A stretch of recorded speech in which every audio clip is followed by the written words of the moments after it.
These are turbulent times. There's a lot going on with the political unrest, with the pandemic, people so afraid of COVID, with economic troubles. There's just a lot.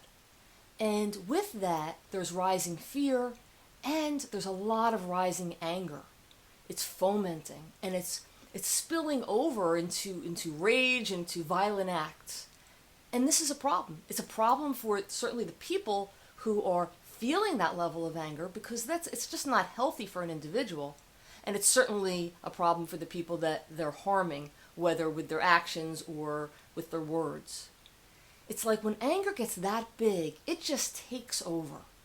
It's, metaphorically speaking, in charge of the bus. And that becomes a problem. In order to change that problem, in order to turn it around, you have to get in charge of the bus yourself. That part of you that can think a little bit more clearly needs to take over. Because when you do that, you can take a look at the anger, you can take a look at what you're feeling, and you want to be aware of your anger. That's an important emotion, but also be aware of the other things you're feeling. So it might be afraid, hurt, betrayed, but it also might be some love, some hope, some yearning to make things better, some optimism. We want to be aware of the full range of what's going on in us. And when you do that, then those angry thoughts, they may still be there, but they'll be accompanied by other thoughts like, what can I do to make this better? Not just how can I vent my anger, but how can I make a positive change within myself, with my loved ones, in my bigger community. In order to make this shift from anger being in charge of the bus to your more thoughtful self being in charge, the first thing is to make a decision that you want to make this change, that you don't want your anger, when it's that big, just directing everything. When you make that choice, then you can start paying attention to your anger, monitor it, and when it gets so high that it's hard to think, or it's just shot up there and you're having a hard time thinking, that's the time to say, well, wait a second, what do I need to do because I'm not thinking straight?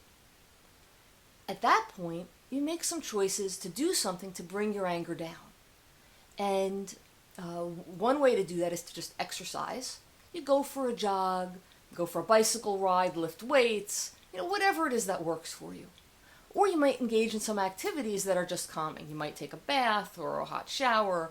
You might do something more creative. You might play an instrument or paint or draw or collect stamps. Whatever it is your thing is that helps you calm down.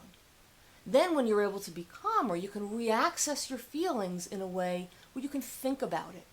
And then you might think within yourself or talk with a friend or whatever it is you need to do to decide, what do I want to do with the anger I'm feeling?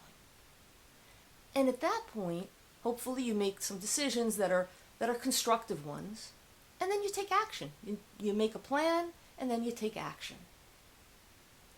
In the end, your anger can still be used to motivate you forward, but in a way that makes you feel better, and it has a more constructive, more positive outcome. And hopefully maybe even helps the people around you, helps take a step towards making a better society.